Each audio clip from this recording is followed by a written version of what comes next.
아멘. 오늘 우리에게 주시는 하나님의 말씀은 신약성경 요한복음 21장 15절에서 18절까지 말씀 되겠습니다. 오늘 우리에게 주시는 하나님의 말씀은 신약성경 요한복음 21장 15절에서 18절 말씀입니다.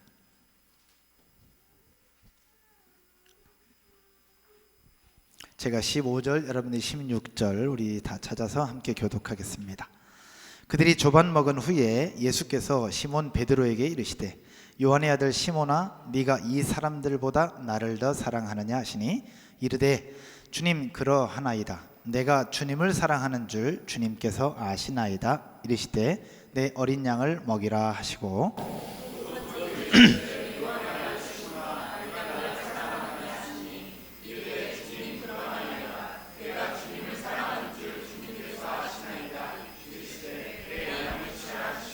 세 번째 이르시되 요한의 아들 시몬아, 네가 나를 사랑하느냐 하시니 주께서 세 번째 네가 나를 사랑하느냐 하시므로 베드로가 근심하여 이르되 주님, 모든 것을 아시오매 내가 주님을 사랑하는 줄을 주님께서 아시나이다.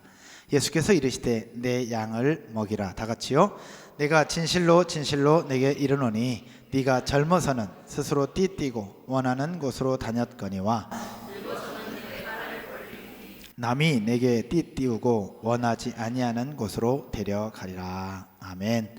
오늘 봉독한 말씀을 가지고 부르심의 의미라는 제목으로 말씀을 함께 나누도록 하겠습니다.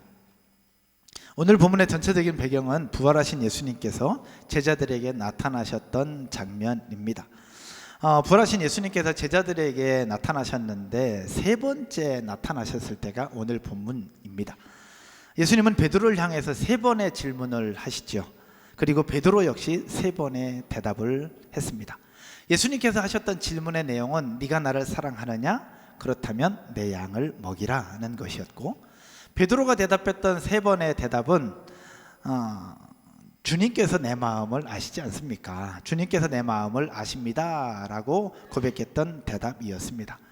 오랫동안 교회를 다니셨던 분들은 이미 익숙하고 너무나도 잘 알고 있는 본문일 것입니다. 굳이 설교를 듣지 않아도 이 말씀이고 이 말씀이지, 예수님께서 이렇게 세 번 말씀하시면서 양을 먹이라고 새로운 사명을 주셨던 말씀이라는 것을 여러분 이미 다 아실 것입니다. 근데 오늘 이 무더운 여름, 또 하반기를 시작하는 이 시점에서 이 말씀을 가지고 우리를 향한 부르심의 의미가 무엇인지를 다시 한번 찾아보려고 합니다. 예수님께서 베드로에게 주셨던 질문 중에 네가 나를 사랑하느냐 라는 질문 속에 담겨있는 의미, 그리고 또 하나는 내 양을 먹이라 라고 말씀하셨던 그 사명감 속에 담겨있는 의미가 무엇인지를 함께 나누어 보도록 하겠습니다. 첫 번째, 따라서 한번 해볼까요? 충성과 헌신으로의 부르심. 첫 번째는 충성과 헌신으로의 부르심이었습니다. 오늘 보면 15절을 한번 보실까요? 15절에 예수님께서 베드로를 향하여 의미심장한 질문을 하십니다. 15절 가로넣기 하면서 그들이 조반 먹은 후에 예수께서 누구에게 이르시되? 시몬 베드로에게 이르십니다. 요한의 아들 시몬아, 네가 이 사람들보다 나를 어떻게 하느냐? 그냥 사랑하느냐가 아니라 어떻게 해요? 더 사랑하느냐라고 묻고 계십니다. 네가 이 사람들보다 나를 더 사랑하느냐라는 질문, 우리가 받았다고 한다면 과연 어떠할까? 이 말씀은 네가 이것들보다 나를 더 사랑하느냐라고 하셨던 예수님의 말씀이셨습니다. 네가 이것들보다 더 사랑하느냐. 여기서 예수님 말씀하셨던 이것들은 누구를 얘기하느냐, 무엇을 얘기하느냐? 그 당시에 그 베드로 주변에 있었던 모든 환경들을 이야기합니다. 첫 번째, 본인의 생업이 있도록 만들어주는 그물과 배. 그물과 배, 이것이 아니면 살아갈 수가 없는데 너로 하여금 살아갈 수 있도록 만드는 그물과 배, 이것들보다 나를 더 사랑하느냐? 너의 부모, 너의 가족들보다 나를 더 사랑하느냐? 너와 함께 일을 하고 고기를 잡는 같은 동료 어부들, 그들보다 나를 더 사랑하느냐? 그리고 너와 함께 하고 있는 동네 사람들, 그 사람들보다 나를 더 사랑하느냐? 라고 물으시는 이 질문 안에 다 담겨 있는 겁니다. 네가 이것들보다 나를 더 사랑하느냐? 예수님의 이 질문은 아마도 베드로의 마음을 확인하고자 하셨던 예수님의 뜻이 담겨 있는 것 같아요. 마태복음 26장에서 예수님께서 한 말씀을 하셨을 때 베드로가 거기서 확실하게 이야기를 합니다. 마태복음 26장에 어떤 말씀을 하시느냐? 예수님께서 이렇게 말씀하십니다. 너희들은 다 나를 버릴 것이다. 오늘 밤에 너희가 다 나를 버릴 것이다 라고 십자가에 달려 죽으시기 전에 말씀하십니다. 그랬을 때에 다른 제자들과 달리 베드로가 했던 호언장담이 있었습니다. 베드로는 뭐라고 얘기했느냐? 다 주를 버릴지라도 누구는 나는 주를 버리지 않을 것입니다 라고 약속을 하고 호언장담합니다. 그러나 그렇게 얘기하고 나서 얼마 지나지 않아 예수님이 군병들에 의해 잡혀갈 때에 위기가 닥쳐오자 베드로는 예수님을 부인하고 말죠. 한 번도 두 번도 아닌 몇 번이나? 세 번이나. 결국 다른 사람들 다 주님을 버려도 나는 버리지 않겠다라고 호언장담했던 베드로, 그렇게 약속을 했으나 결국 위기 상황 속에 결국 예수님을 배신하고 말았던 베드로였습니다. 그럼에도 불구하고 예수님은 그 베드로에게 말씀하십니다. 비록 네가 했던 이야기를 지키지 못했고 약속 지키지 못했지만 나한테 했던 그 너의 고백, 다 주를 버릴지라도 나는 버리지 않겠다라고 하는 고백, 그 마음 지금도 가지고 있느냐라고 물으시는 하나님의 질문이 아니었을까 생각을 해봅니다. 그것이 바로 네가 이 사람들보다 나를 더 사랑하느냐라는 질문이었습니다. 여러분, 사랑에는 분량과 크기가 있다고 생각하십니까? 없다고 생각하십니까? 우리가 가지고 있는 사랑에는 분량과 크기가 있을까요? 없을까요? 있다고 생각하시는 분, 사랑에는 분량과 크기가 있다, 사랑이 있다, 네, 손 내리시고. 앞부분은 있습니다. 없다, 난 없다 하시는 분. 그럼 안 드시는 분들은 뭐예요? 있는 것도 아니고 아닌 것도 아니고 난 잘 모르겠다. 질문이 너무 어려울 수 있습니다. 좀 아까 2부 예배 시간에도 이렇게 물었을 때 대답을 못 하셨습니다. 다시 거꾸로 묻겠습니다. 여기서 분량과 크기를 너무 신학적으로 너무 고상하게 생각하지 마시고 이렇습니다. 여러분, 길거리 다니는 사람들 사랑합니까? 안 사랑합니까? 사랑해요? 안 사랑해요? 사랑해요? 저는 안 사랑합니다. 길거리 다니는 사람 저는 안 사랑합니다. 그러나 여기 있는 여러분 모두는 사랑합니다. 그리고 우리 가족들 사랑합니다. 제 아내도 뜨겁게 사랑하고 제 두 자식들도 뜨겁게 사랑합니다. 이것을 얘기하고 있는 겁니다. 사랑하지 않는 사람들을 향해서 저는 행동하지 않습니다. 그러나 사랑하는 사람들을 위해서는 목숨 바쳐 행동을 합니다. 그래서 저는 사랑에는 분량과 크기가 있다라고 생각을 하는 것이죠. 그럼 다시 질문하겠습니다. 여러분의 사랑에는 분량과 크기가 있습니까? 없습니까? 있죠. 자식들을 사랑합니다. 아내를 사랑하고 남편을 사랑합니다. 그러면 아내를 사랑함에 있어서 사랑하는 만큼 내가 표현하게 되어 있는 것입니다. 우리 건물에 관리소장님이 계십니다. 소장님이 유튜브 영상을 안 보기를 바라면서 소장님 제가 사랑할까요? 사랑 안 할까요? 조금 사랑합니다. 여러분들에 비하면 세 발의 피도 되지 않습니다. 그래서 여러분들을 위해서 10번 기도한다면 관리소장님을 위해서는 1번 기도합니다. 사랑하지만 여러분들 수준만큼 되지 않는다는 겁니다. 그래서 여러분들이 아프다 그러면 병원에 찾아갑니다. 그러나 소장님이 아프다고 할 때는 병원에 찾아가지 않습니다. 얼마 전에 팔에 붕대를 하고 오셨습니다. 깁스를 하셨더라고. 그래서 제가 물었습니다. 그러나 묻긴 물었으나 여러분들에게 가는 관심만큼 소장님에게는 관심이 가지 않습니다. 왜? 아직은 우리 공동체 지체들이 아니니까. 저는 그래서 사랑에는 분량과 크기가 있다고 생각을 하는데, 오늘 예수님께서 베드로에게 하셨던 질문이 그겁니다. 네가 이 사람들보다 나를 뭐 하느냐? 사랑하느냐? 근데 그냥 사랑이 아니라 어떤 사랑? 더 사랑하느냐? 이 사람들보다 나를 더 많이 생각하고 더 많이 사랑하고 더 많이 관심 갖고 있느냐라는 질문인 것이죠. 행복한 교회, 그냥 행복한 교회가 아닙니다. 어떤 행복한 교회? 더 행복한 교회. 그냥 행복을 넘어서 더 행복한 삶이 되었으면 하는 마음으로 교회 이름을 짓게 된 것이죠. 예수님께서 베드로에게 하셨던 질문이 그겁니다. 이 사람들보다 나를 더 사랑하느냐? 이 질문은 무엇을 얘기하고 있느냐? 아까 여러분들 함께 고백했던 것처럼 충성과 헌신으로의 부르심입니다. 즉 예수님을 향한 충성과 예수님을 향한 헌신에 대한 부르심으로 베드로에게 말씀하신 줄로 믿으시기를 주님의 이름으로 축원드립니다. 그러면 베드로에게만 말씀하셨느냐? 오늘 이 자리는 저와 여러분들에게도 동일하게 말씀하고 있습니다. 사랑하는 내 아들아, 사랑하는 내 딸아, 네가 이 사람들보다 나를 더 사랑하느냐?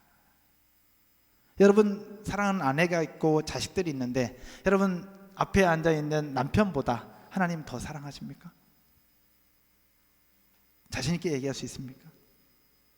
옆에 앉아있는 남편 서운할 수 있지만 과연 내 남편보다 하나님 더 사랑한다고 자신 있게 이야기할 수 있는 사람들이 있을 수도 있고 없을 수도 있습니다. 그러면서 여러분들이 묻기 전에 저에게 먼저 물어봤습니다. 설교를 준비하면서 너는 네 아내보다 하나님을 더 사랑하느냐?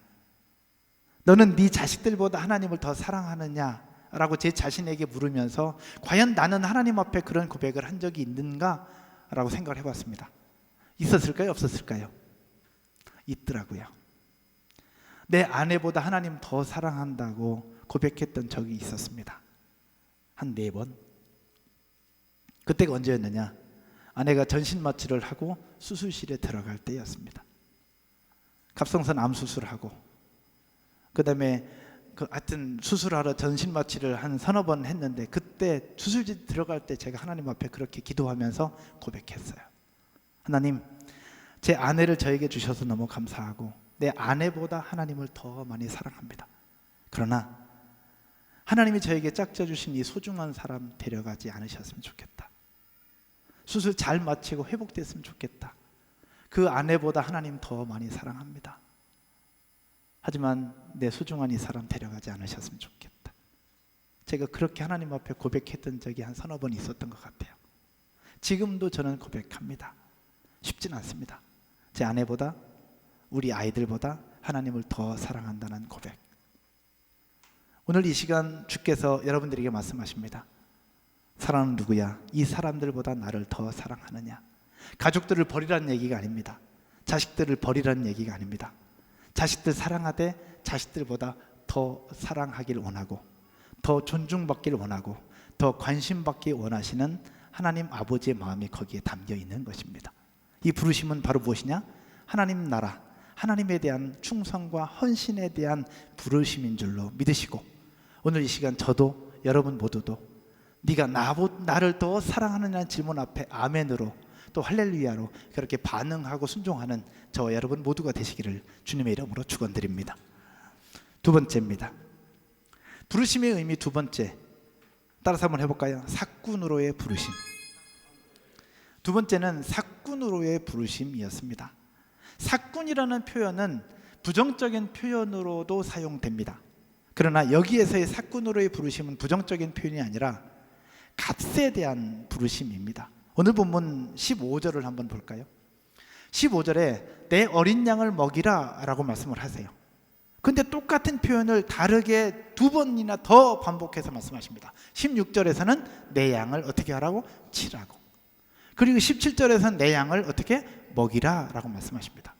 한마디로 얘기하면 예수님의 양을 베드로 네가 대신해서 길러달라는 얘기 아니겠습니까? 그렇죠? 예수님의 양을 베드로 네가 대신해서 길러주고 대신해서 쳐달라는 겁니다. 즉 내 대신 우리 양들의 목자가 되어달라는 예수님의 부탁이고 예수님의 명령이고 예수님의 말씀이셨던 겁니다. 그럼 이게 어디서 나온 이야기냐라는 것이죠.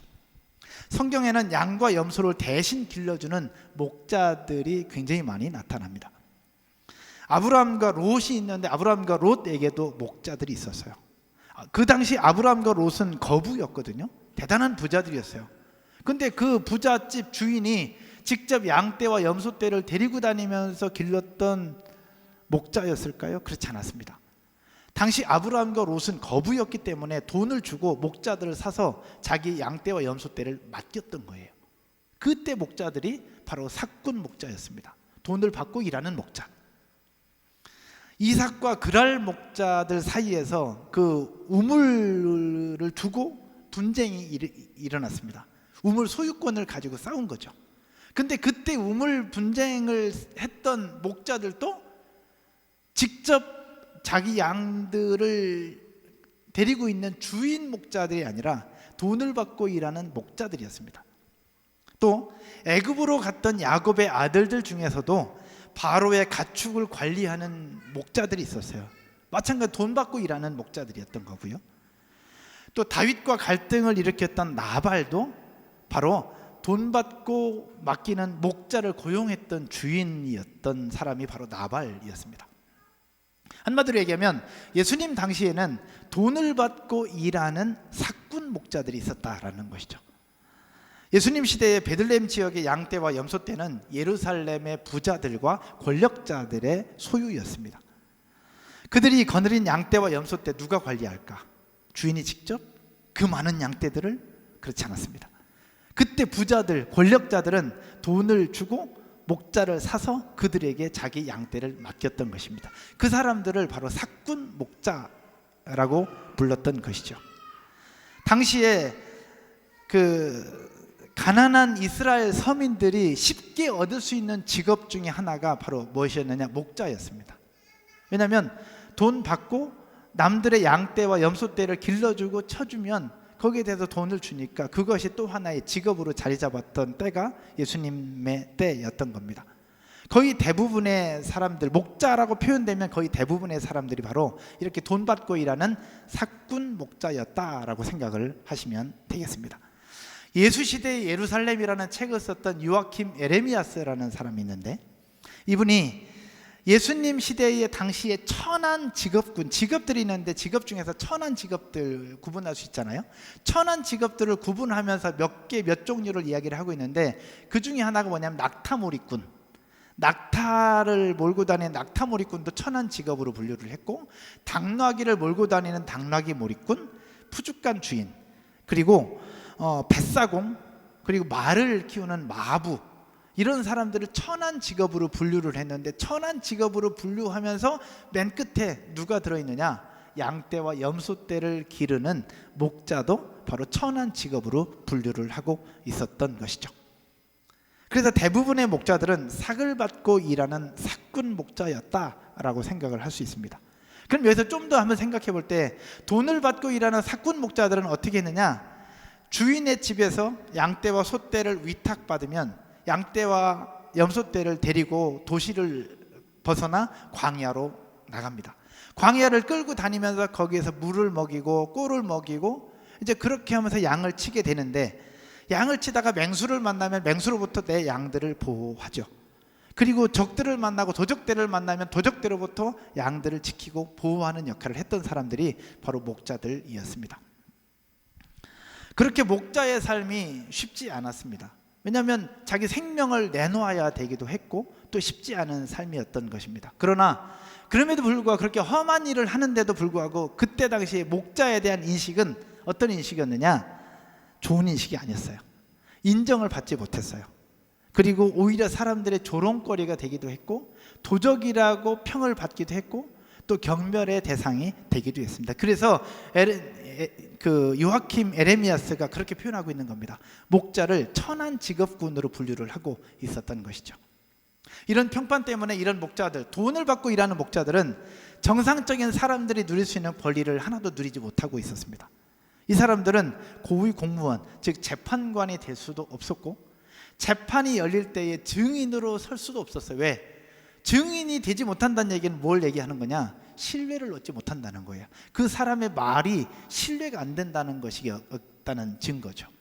그래서 이 목자들은 재판관이 될 수도 없었고, 이 재판이 열릴 때 증인이 될 수도 없었어요. 그리고 또 어떤 아픔이 있었냐? 만약에 이 목자가 구덩이에 빠졌어요. 그럼 여러분들 그 사람을 구해줘야 돼요? 안 구해줘야 돼요? 당연히 구해줘야 되죠. 근데 구덩이에 만약에 목자가 빠져 있을 때는 그 목자는 구해주지 않아도 된대요. 그때 당시에. 그러니까 이 목자가 그만큼 인정받지 못하고 멸시와 조롱의 대상이 되었던 사람들이 예수님 시대의 목자, 돈을 받고 일하는 목자들이었습니다. 여러분, 이런 목자들의 이미지와 목자들의 상황을 베드로가 알았을까요? 몰랐을까요? 당연히 알고 있겠죠. 어부였지만 베드로는 당연히 알고 있었어요. 그렇게 당연히 알고 있는 베드로를 향해서 예수님이 뭐라고 말씀하시느냐? 내 양을 먹이라, 내 양을 치라, 내 양을 먹이라. 오늘날 얘기하면 좋은 판사 변호사라고 얘기하시면서, 누구야? 너 판사해. 누구야? 너 변호사해. 누구야? 너 교수해. 그럼 우리 아멘 할렐루야 딱 갈 수 있겠지만, 그때 당시에 인정도 받지 못하고 경멸의 대상이었고 조롱의 대상이었던 목자, 그렇게 좋은 일도 아닌데 지금 그 일을 예수님이 베드로에게 지금 하라고 몇 번이나 얘기하고 있느냐? 3번이나 얘기를 하고 있는 거예요. 오늘 보면 17절 한번 보실까요? 17절 한번 봅시다. 같이 한번 읽겠습니다. 시작. 세 번째 이르시되 요한의 아들 시몬아,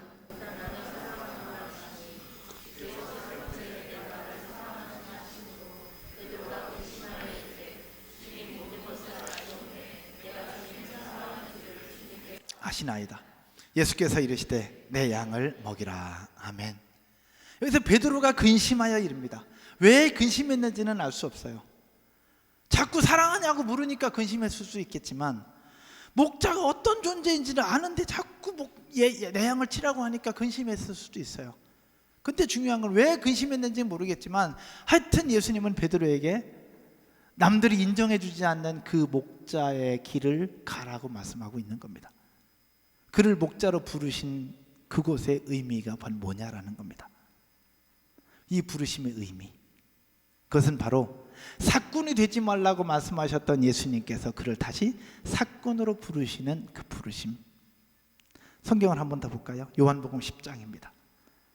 우리가 생각하는 이 사꾼에 대한 이미지가 여기에 나와요.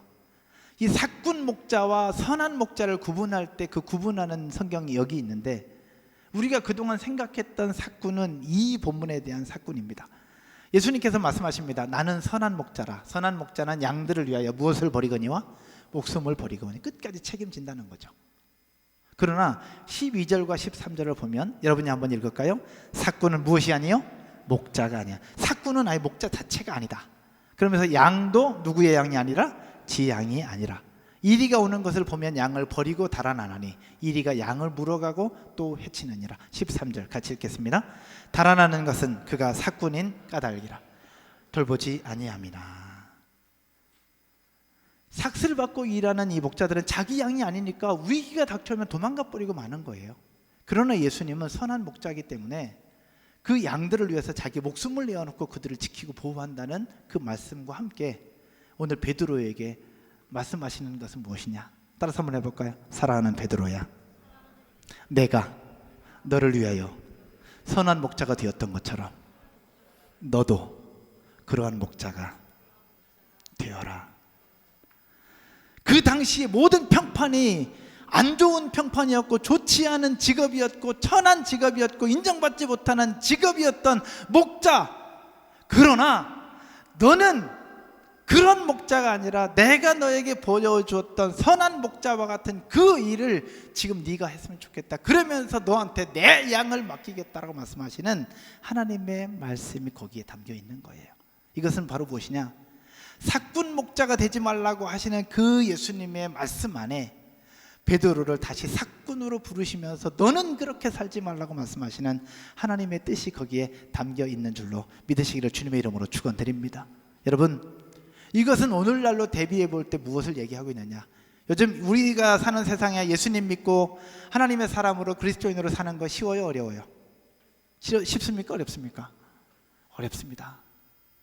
우리는 보통 예수님 믿으면 복 받고, 예수 믿으면 잘 되고, 예수 믿으면 형통하고, 주 예수를 믿으라 그리하면 너와 내 집이 구원을 받는다 라고 말씀하시면서 다 잘 될 것처럼 생각하고 또 그렇게 생각하고 기도합니다. 또 그렇게 되기도 합니다.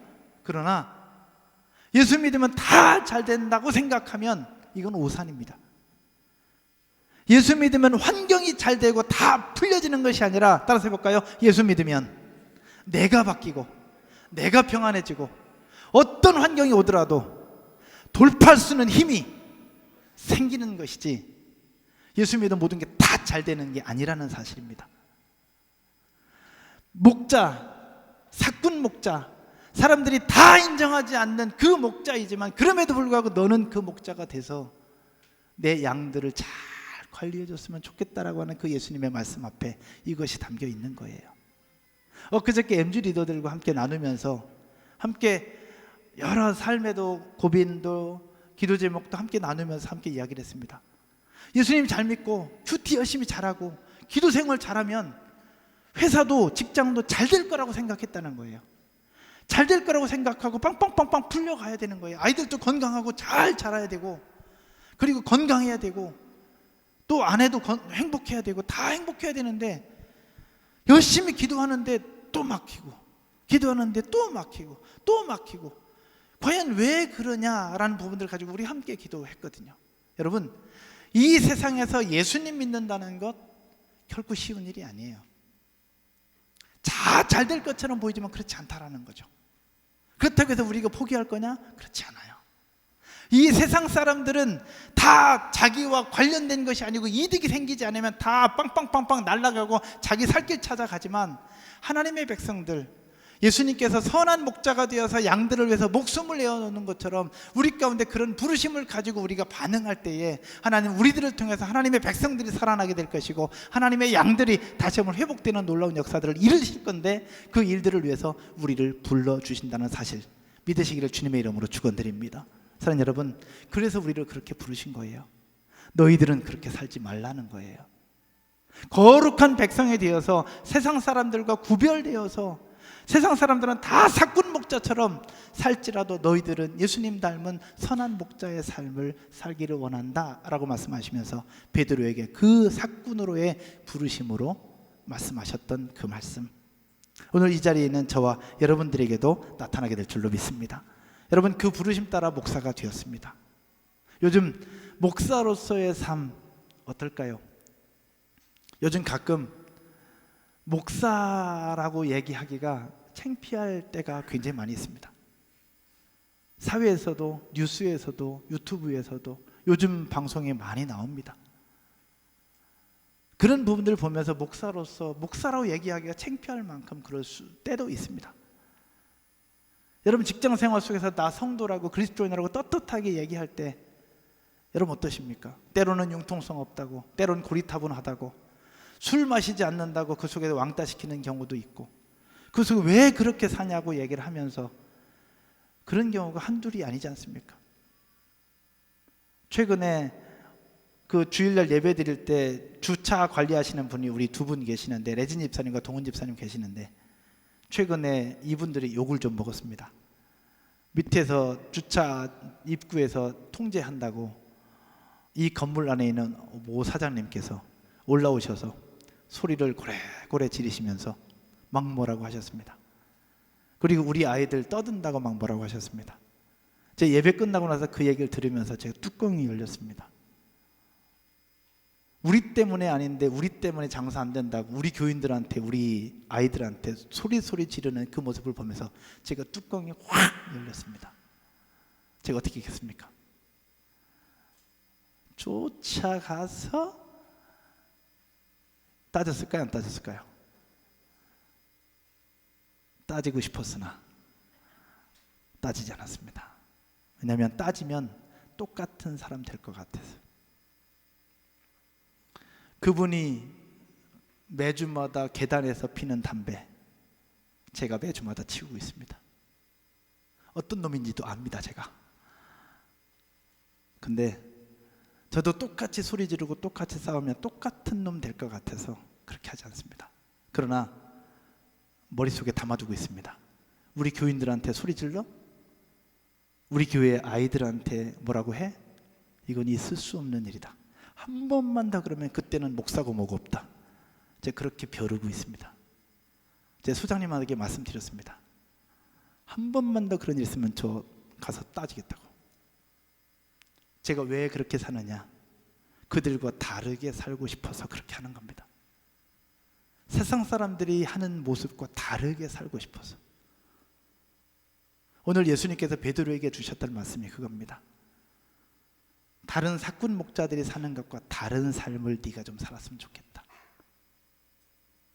사랑하는 여러분, 예수 믿는 것, 요즘 세상에 그렇게 그리스도인으로 산다는 것, 잘 될 것처럼 보이지만 때로는 막히는 일이 계속될 때, 그때 과연 포기할 것이냐?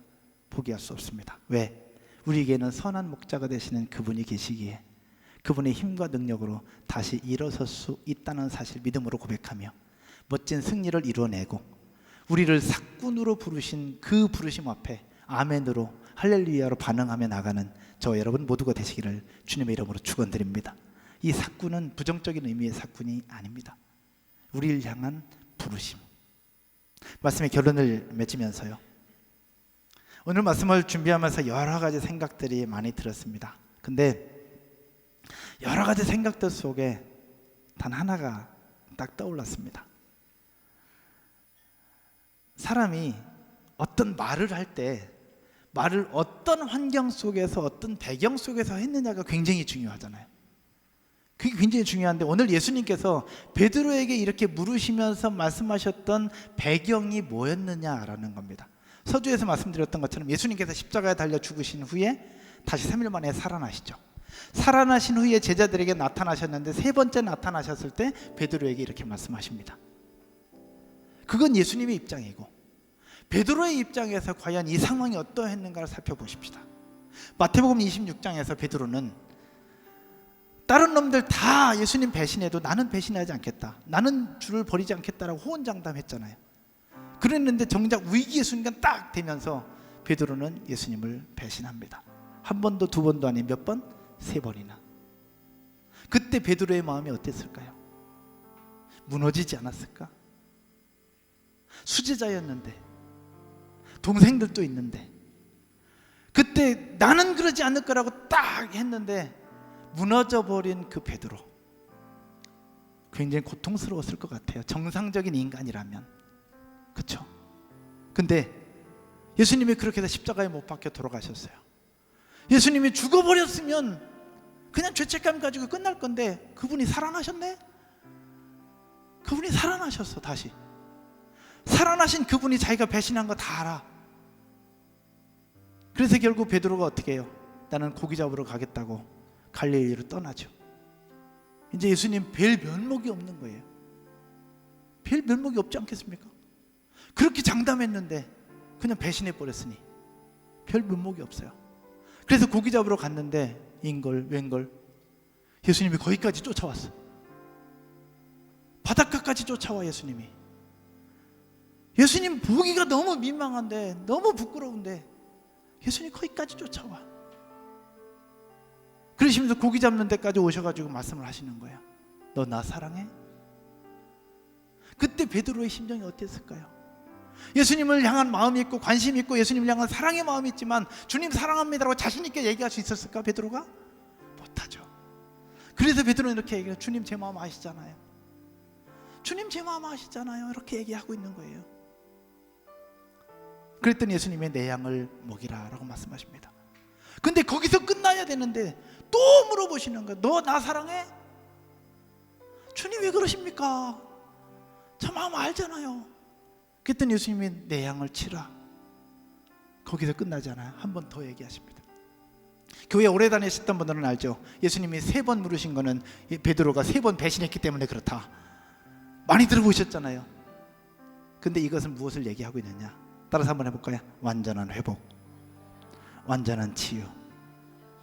이제는 옛날의 베드로가 아니라 새로운 사람으로 만들어주고 싶었던 예수 그리스도의 마음이 거기에 담겨 있는 거예요.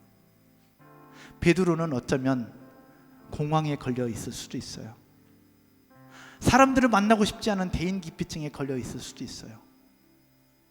내가 예수님 어떻게 따라다녔는데, 어떻게 얘기했는데 그런 내가 그런 실수를 해. 그러면서 결국 시골로 떠났는데 예수님이 거기까지 따라오셔서 이렇게 말씀하시는 그 베드로, 그 마음이 어땠을까? 그러나 예수님은 그에게 찾아가셔서 그에게 말씀하시고 물으시고 다시 회복시키시면서 그에게 새로운 사명을 주시면서 옛날의 베드로가 아닌 새로운 베드로로 다시 바꿔주시는 하나님 아버지의 사랑이 거기에 담겨 있었다는 사실. 그렇다면 오늘 이 자리는 저와 여러분들에게 이 말씀을 주시는 이유가 뭘까? 이 무더운 여름을 지나면서 여러분들은 어떠하십니까? 여러분들 중에 어떤 이들은 여름 휴가를 다녀오면서 그 바다에다 여러분의 영혼도 같이 두고 오신 분들도 계시고, 때로는 쉰다는 이름 아래 모든 것 다 쉬고 있는 분들도 계시고, 때로는 지쳐있는 분도 계시고, 때로는 하나님 앞에 부끄러운 분도 계시고, 때로는 하나님 앞에 또 사람들과의 관계 속에서 실망과 또 배신감과 또는 그 속에서 속상함을 가지고 있는 분들도 있을 것인데, 하나님은 그분들에게 또 오늘 동일하게 말씀하십니다. 너 나 사랑해? 3번이나 예수님을 배신했던 그 사람을 찾아가셔서 선한 목자가 되어서 버리는 게 아니라 끝까지 책임지시고 끝까지 회복시키시고 끝까지 사랑해 주셨던 그 예수님께서 오늘 이 시간 저에게도 여러분들에게 동일하게 말씀하고 있는 사실 믿으시기를 주님의 이름으로 축원드립니다. 세상 사람들은 나를 배신한 그 사람들을 향해서 다 버려버립니다. 나 몰라라 하고 나에게 득이 되지 않으면 다 버립니다. 그러나 예수님은 선한 목자가 되셔서 그 양들을 위해서 목숨을 내어주시는 그분, 자기를 향해서 면전 앞에서 3번이나 부인했던 그를 향해서도 포기하지 않으시고 끝까지 찾아가셔서 회복시켜 주셨던 하나님이 오늘 이 자리는 저와 여러분들에게는 과연 어떠하실까요? 하나님은 더 큰 은혜와 더 큰 사랑으로 저희들을 회복시켜 주시고 저희들을 다시 일으켜 주실 줄로 믿습니다. 여러분 믿으십니까? 이 세상에서 사꾼으로 부름받아 하나님의 백성으로 부름받아 목사로 부름받아 성도로 부름받아 사는 것이 쉽지 않지만 그래도 살아갈 수 있는 이유는 우리에겐 선한 목자가 계시다는 사실, 이것 때문에 우리는 살아갈 수가 있는 것입니다. 그렇지 않습니까? 사랑하는 여러분, 아무것도 염려하지 말고 두려워하지 말고 용기 잃지 말고 그 선한 목자 되신 예수 그리스도와 함께 다시 멋지게 일어나서 이 무더운 여름을 잘 보내고 9월부터 시작되는 남은 하반기를 통해서 놀라운 승리를 이뤄내는 저와 여러분 모두가 되시기를 주님의 이름으로 축원드립니다. 축원드립니다. 자리에서 일어나셔서 같이 한번 찬양 드리고 우리 기도하십시다.